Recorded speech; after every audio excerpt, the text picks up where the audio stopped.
Нещо за господин Станишев вчера, за вещиците. Вчера той нарече,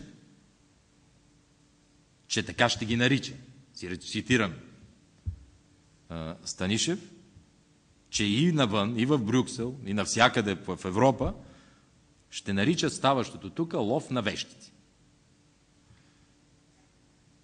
Значи как си представям аз лов на вещици? Има един ловец и вещици. Аз не знам в народопсихологията, вещиците са винаги, поне от майка знам, лоши.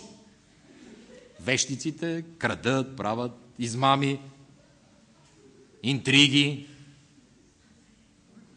Така че аз стъпвам на определението на господин Станишев, че вещиците в горите, вещиците във вътрешно министерство, вещиците в заменките на горите, вещиците, които златни ксерокси купуват, ще бъдат унищожавани, давани на прокуратурата и на съд.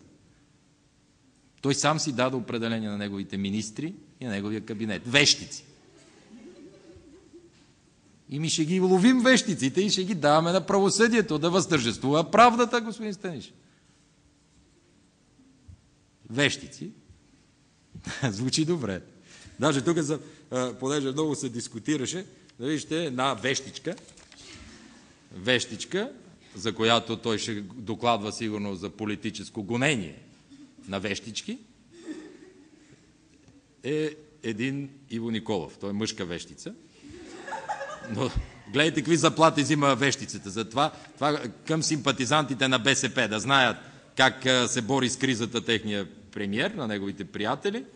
Примерно за май месец е взел 13 066 лева. Примерно за август 12 973. За декември 13 875. Другите месеци по-малко. 9, 7, 8. Нали? Това е заплатата на вещица в кабинета Станишев. Има тук още... Каква длъжност се изпълнявал? Това е на длъжност изпълнителен директор. Мога да ви го оставя после. На информационно обслужване. Понеже нали, така съм заинтересуван да ги видя как са. Тук съм взел ведомостите, защото само се говори. Значи вещиците на Станишев взимат по толкова заплата. И сега се оплакват в Брюксел, че ловеца на вещици е дошъл и иска да им прекрати лапканицата. А това е всъщност, те са си вещици, които пият кръв. Ето тук ще дам и за други госпожи. Има също по 190 000 лева на година доход. Ето и направо ги давам. Почне ми ги върнете, не?